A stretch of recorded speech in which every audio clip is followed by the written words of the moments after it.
So my project is on politically incorrect humor, consequentialist examination of stereotypes and jokes. My name is Allen-Fennessee. I'm a history major here at UTC. I'm a sophomore. I'm also a philosophy minor and African studies minor.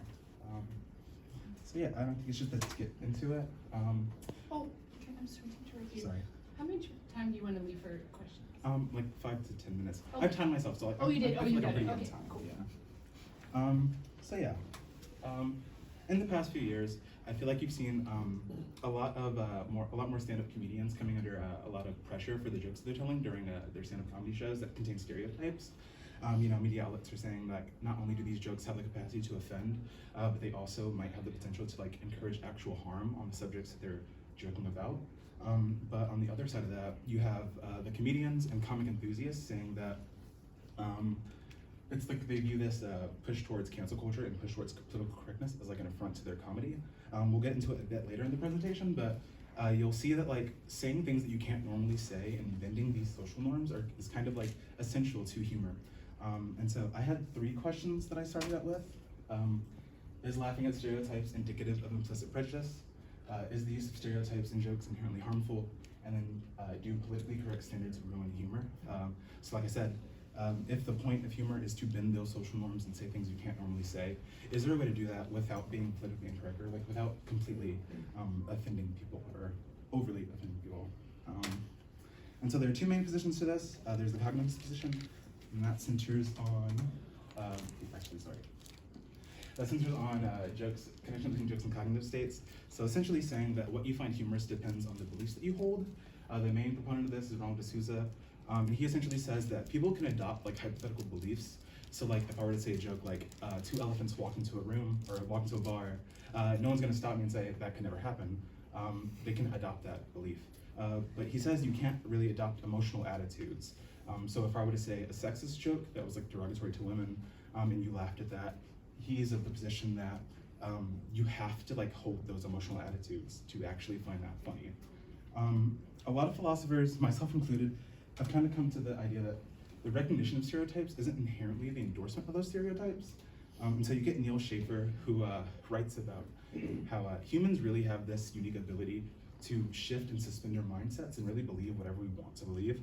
And so in the case of humor, we have the ability to suspend our morals and suspend it for a bit for the sake of enjoyment of humor. But just because those morals are suspended, they're not completely gone. And so much later, you get the gullible movie and cartoon experiment, where researchers had participants come in and look at a series of violent cartoons like this, and they just asked, how funny do you think this is? And then 10 days later, they had the same participants come back, look at the same cartoons, and this time they asked them to focus on the content of the cartoons, and then they asked to rate how funny it was. This time they rated it a bit less funny. And so that just shows that people have the ability to recognize the humor in something, but they can also still recognize the seriousness of it as well. And so it's really, the shift of those mindsets. And so if you can't read this, it says, offhand, I'd suggest a trial separation. Marriage, divorce joke. And then there's a consequentialist position. This centers on harm caused or likely to be caused, and that's really the focus of my presentation, my view. I read this article, Racist Acts and Racist Humor by Michael Phillips. And in it, he really focuses on Polish jokes. Apparently in the 1900s, it was really popular to make jokes about Polish people, even though there wasn't really a big Polish population and people didn't really know Polish people. And he really takes a deontological approach here, saying that even if you don't really harbor negative sentiments towards Polish people, it's a moral failure in and of itself to take pleasure in the ridiculing of them. And he says that just the spread of stereotypes in and of itself is an issue, and that really ignores subversive humor. So that's humor that uses stereotypes to really make a social commentary about the stereotypes rather than the endorsement. And he says humor like that is just as bad as humor where someone just comes on stage and says a bunch of slurs or something, which I don't think is really fair. And so a bit later you get Jeanette Bicknell, who takes a virtue ethics approach here. So she says that it's no real secret that in society there are some groups that are more vulnerable than others. And so where the real moral failure is exploiting that status of vulnerability for the sake of humor. And she really supports like a prosocial use of stereotypes and jokes. It really takes more responsibility on the comic to like recognize, the real realities of issues in society. She continues to say, there seems to be little reason to think that joke telling is uniquely and specially suited to the development of intimacy. So there would be no reason for offensive jokes as jokes to receive special moral rebuke. So she's pretty much saying that like racist people are going to be racist regardless. They're going to find a way to be racist. So you shouldn't really put this special criticism on jokes themselves. So she like supports the idea of just joking and for the sake of joking. But turns out that's not actually true. I read this article, One Nation Under Colbert. It's about Stephen Colbert. If you don't know who he is, he's a very big liberal Democrat guy. He has a late night show, but he used to have this show called The Colbert Report, which was a satirical mockery of a more conservative talk show, The O'Reilly Factor.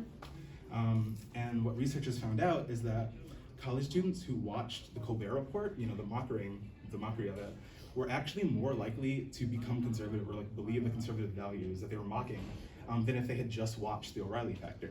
And so they explain this with the elaboration likelihood model, which pretty much just says that like humor creates like a positive mood in the receiver, and so they're less likely to come up with any sort of counter argument and just accept whatever sentiments are being spread.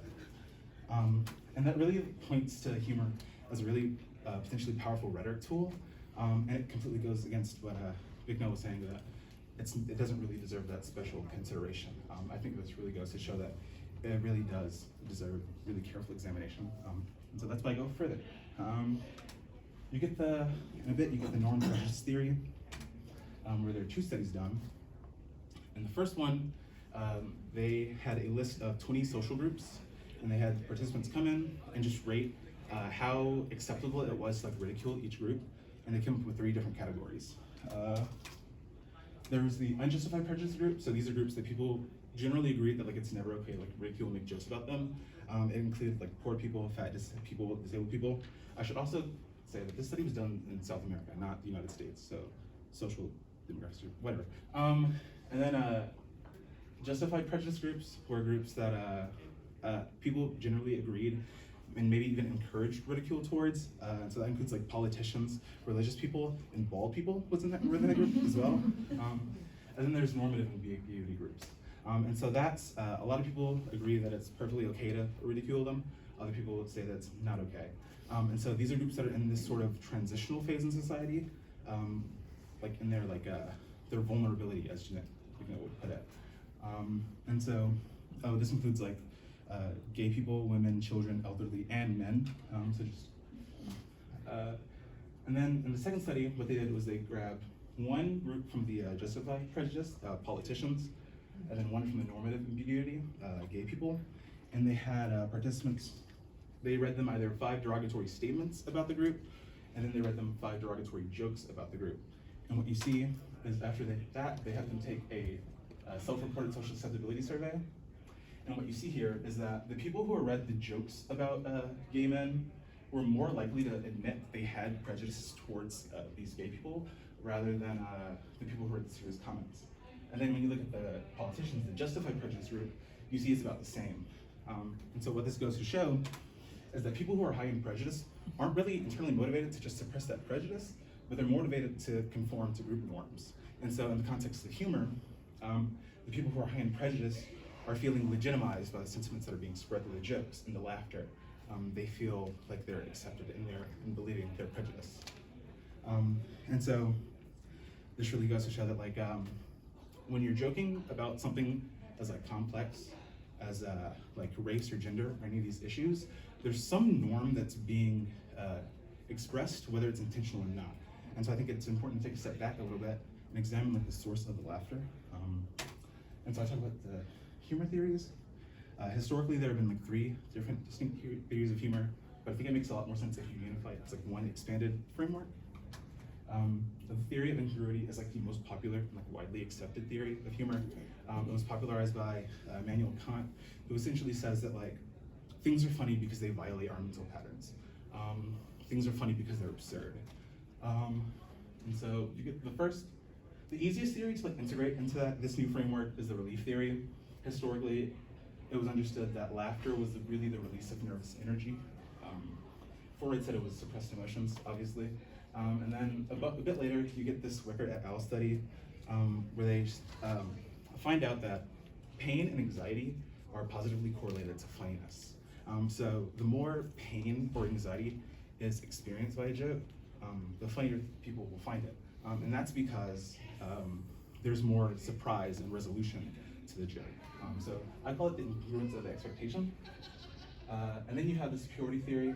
It's the oldest theory of humor that says that the feelings of superiority are necessary for laughter.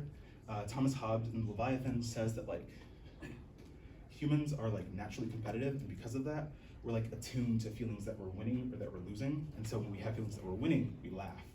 A lot of people said that this is kind of stupid that feelings of superiority are necessary for laughter. There are plenty of instances that you can laugh where you don't have these sorts of feelings.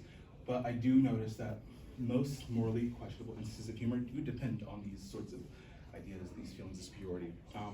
I think a really easy thing to point to is like playground insults, you know, making jokes about someone's size or their intellect or whatever. These are really just easy things to like pick out, pointing out the differences between yourself and them, and really just emphasizing this differentiation. And then I talked about him earlier, Neil Schaefer. What he does is he splits the theory of incongruity into two parts, natural incongruence and artful incongruence. So an example of natural incongruence would be if you were in like a professional meeting that was quiet and someone just farted. It would probably be pretty funny to you because it's just not something that you're expecting in that environment, something that violates your mental patterns. And then an example of artful incongruence would be maybe you, a couple days later, telling your friend this story, maybe with sound effects, maybe with good comedic timing, essentially just packaging that experience and making it repeatable and making it pretty much guaranteed to produce laughter. And so when you think about comedy more as like an art, it really puts a lot more responsibility on the comics to create the conditions necessary for laughter for the people that they're trying to make laugh. And so one of the articles that I read talked about this guy, Nimesh Patel, this joke specifically, at Columbia University, where he told the joke and was kicked off stage because it was deemed racist and homophobic. It's about a minute long. I'm going to play it for you. Hopefully there's sound. Yep, okay, we're good.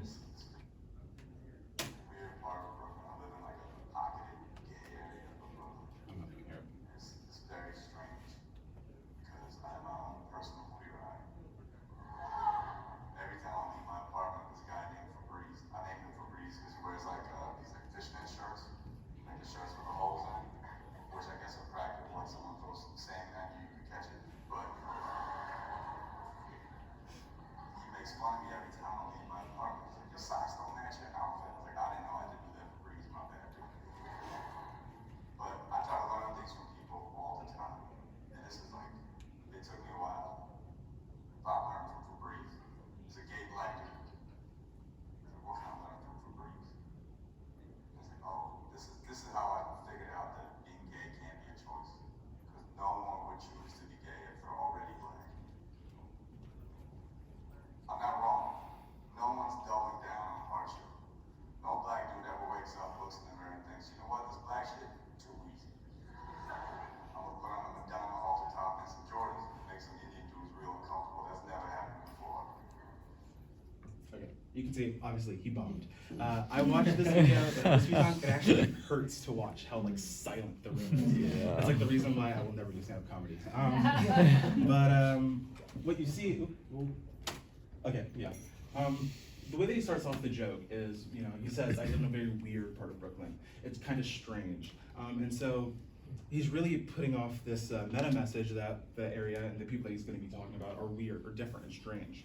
And so going back to what Neil Schaefer was saying about our suspended morals, they're suspended, but they're not gone. And so when you hear something that's an affront to those morals, it comes back and you're not going to find whatever message is being spread as funny. You're not going to connect to it.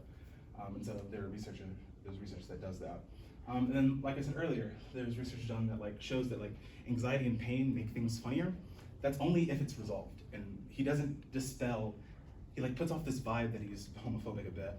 He doesn't dispel that at all. And so that's sort of the idea that you still have of him. Your mental patterns aren't violated at all. You just have that idea of him as being homophobic a little bit. Oh, what happened?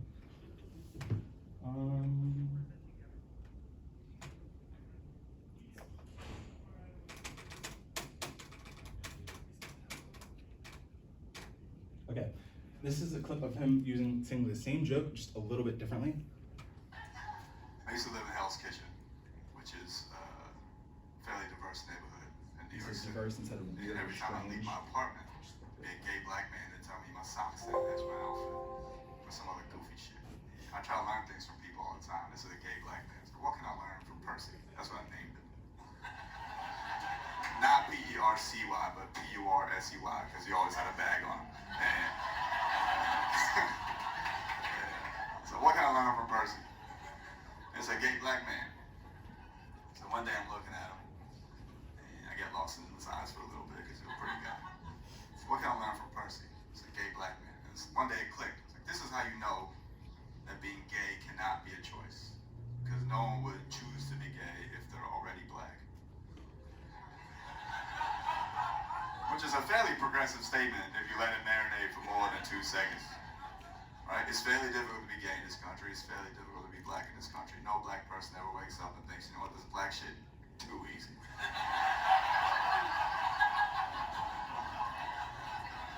I'm gonna put on a Madonna halter top, grab some Jordans in my Michael Kors bag, and tell an Indian dude how to live his life. That's not a choice for anybody. All right, so obviously in this one, he gets a lot more laughs. You find it a bit funnier. And my theory is that he just makes the meta message explicitly clear. You know, before he gets to, like, the second punchline, he says, you know, it's fairly difficult to be gay in this country, it's fairly difficult to be black in this country. He lets his, like, personal views known, in a sense. And so there is no ambiguity as to whether or not where he, like, stands on these sorts of issues. And so at the end of the project, I was really thinking about this. There really is no moral case to be made for just, like, why you should be able to use stereotypes and jokes other than the prosocial whatever. It's so, as long, there's no, things are, when you use stereotypes and jokes, it's a bit amoral, it's without moral, but it's not immoral inherently. It's not, it doesn't inherently have to attack other people's morals, it doesn't have to attack, I guess, these social standards. Yeah, that's, and then, I mean, I have acknowledgements, obviously, Dr. Tuliosh, my mentor this entire time, and then I've also talked to Dr. Rivera and Dr. Jennifer Beach about, and they've helped me